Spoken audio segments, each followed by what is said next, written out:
I'd feel horrible denying the cast of Jerry Paris's genius for even a single episode. I'd feel so uncomfortable. You think Ron Howard is Hollywood's nicest guy, the calm, polite director everyone trusts, the former child star who grew up to become the industry's safest pair of hands.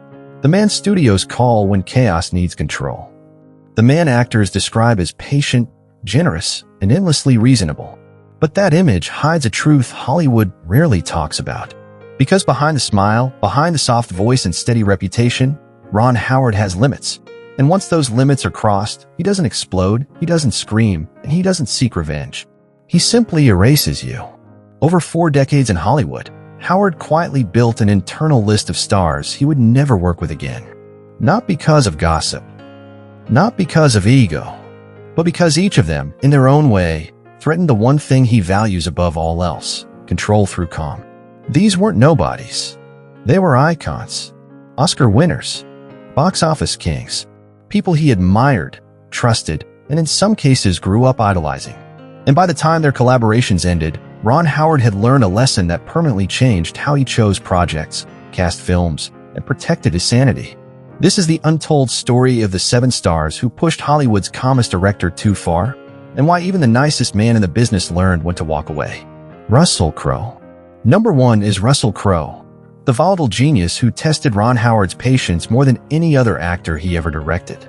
Their relationship began with mutual respect during A Beautiful Mind, a film that demanded emotional precision and intellectual restraint, but even then, subtle cracks appeared as Crowe questioned choices and pushed against Howard's quieter instincts. Still, the tension remained controlled, until Cinderella Man turned that friction into open conflict. From the first day on set, Crowe arrived not as a collaborator, but as a commander, questioning lighting setups, camera angles, pacing, and emotional beats with a confrontational intensity that clashed directly with Howard's methodical style. Crowe believed authenticity came from pressure and confrontation, while Howard believed it came from preparation and trust. During one brutal boxing sequence, Crowe stopped filming and shouted across the ring that Howard didn't understand the character's pain, forcing the entire crew into silence as Howard stared back, furious but restrained. As weeks passed, Crowe demanded repeated reshoots of monologues, rejected takes he felt lacked truth, and pushed the schedule to its breaking point while Howard fought behind the scenes to keep the production from collapsing. Privately, Howard admitted to producers that directing Crowe felt like trying to tame raw force without breaking the film itself. Though Cinderella Man earned critical praise, Howard never forgot the emotional toll, and when reporters later asked about another collaboration, his answer never wavered. Once was enough, a quiet boundary drawn after realizing that talent alone wasn't worth the cost. Jim Carrey.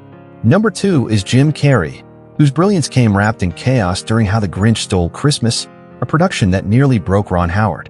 What began as a festive fantasy in 2000 quickly turned into one of the most psychologically exhausting shoots of Howard's career, largely due to Carrey's struggle inside the suffocating Grinch costume, which required hours of prosthetics and left him physically and emotionally strained. By the first week, Carrey's patience vanished, snapping at makeup artists, assistants, and eventually Howard himself, culminating in moments where he stormed off set shouting that acting inside the costume felt like torture. As the shoot progressed, Carrey began improvising entire scenes without warning, changing dialogue mid-take, discarding the script in frustration, and forcing the crew into constant improvisation just to keep up. Howard, known for calm leadership, found himself managing emotional volatility rather than directing a film, quietly escalating concerns to studio executives as production spiraled. The studio eventually brought in a Navy SEAL survival expert to help Carrey psychologically endure the costume, a move that underscored how close the project was to collapse. When filming ended, the exhaustion was visible on Howard's face, and though the movie became a holiday classic, he privately admitted the experience had aged him years, choosing never to repeat it by working with Carrey again. Tom Cruise. Number 3 is Tom Cruise, a star whose pursuit of perfection collided head-on with Ron Howard's belief in controlled precision during the filming of Far and Away. At the time, Cruise was one of the most powerful figures in Hollywood, riding the momentum of massive hits and accustomed to commanding sets through intensity and relentless drive, while Howard was establishing himself as a director who valued quiet authority and disciplined structure. From early rehearsals, the clash was immediate, with Cruise pushing for explosive emotion in every moment while Howard emphasized restraint, atmosphere, and patience. During a rain-soaked shoot in Dublin, Cruise abruptly stopped a take, threw off his gloves, and declared the scene emotionally false, prompting Howard to respond calmly but firmly that truth didn't require noise, a moment that reportedly froze the entire crew. As tensions escalated, crews began challenging blocking and demanding retakes, while Howard discreetly shot additional coverage, no longer confident he would receive consistent performances. By the end of production, mutual respect had eroded into distance, and when asked years later about working together again, Howard offered only vague diplomacy, having quietly decided that their creative philosophies were simply incompatible. Mel Gibson. Number 4 is Mel Gibson, whose collaboration with Ron Howard on Ransom became a prolonged power struggle that drained everyone involved. Fresh off the success of Braveheart, Gibson arrived with enormous confidence and a belief that he understood audiences better than anyone else, often challenging Howard's tightly structured scripts and meticulously planned direction. Gibson questioned lighting choices, rewrote lines mid-scene, and delivered instructions as if he were co-directing, pushing Howard into a constant battle for authority. During one heated exchange, Gibson reportedly slammed his script down and declared he knew what audiences wanted, prompting Howard to respond quietly but decisively that this was not Gibson's film to command.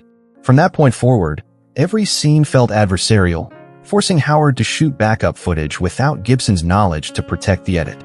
Studio executives visited the set multiple times to prevent collapse, and while the film ultimately succeeded, Howard later described it as one of the most draining experiences of his career, quietly closing the door on ever working with Gibson again. Marlon Brando. Number 5 is Marlon Brando, the legend Ron Howard once dreamed of working with, until that dream became a cautionary tale. Brando arrived late, ignored schedules, refused rehearsals, and openly rejected memorizing lines, forcing cue cards to be placed around the set as he improvised unpredictably. Scenes dissolved into confusion as Brando abandoned planned dialogue, wandered into new accents without warning, and disappeared to his trailer for hours, leaving cast and crew stranded. Howard, famed for patience, tried to adapt but privately admitted the chaos felt less like creativity and more like sabotage. As delays mounted and budgets strained, the project unraveled under the weight of Brando's unpredictability, leaving Howard humiliated before studio executives and permanently changed by the experience. From that point forward, Howard never publicly criticized Brando, but insiders say the ordeal taught him a lasting lesson: genius without discipline can destroy everything around it. Hugh Grant. Number 6 is Hugh Grant, whose clash with Ron Howard never reached a film set but ended a collaboration before it could begin. During early 2000s meetings about a romantic comedy under Imagine Entertainment, Grant reportedly arrived late, dismissive, and openly critical of Hollywood's emotional storytelling, mocking American filmmaking as overly earnest while dissecting Howard's script with condescension rather than collaboration. What Grant viewed as wit felt to Howard like arrogance, and by the end of the meeting, Howard calmly closed his notebook and ended the discussion, recognizing a fundamental mismatch in values. The project moved forward with another actor, and Howard quietly ensured Grant's name never resurfaced on his production lists, viewing the encounter as a reminder that respect matters long before cameras roll. Chevy Chase.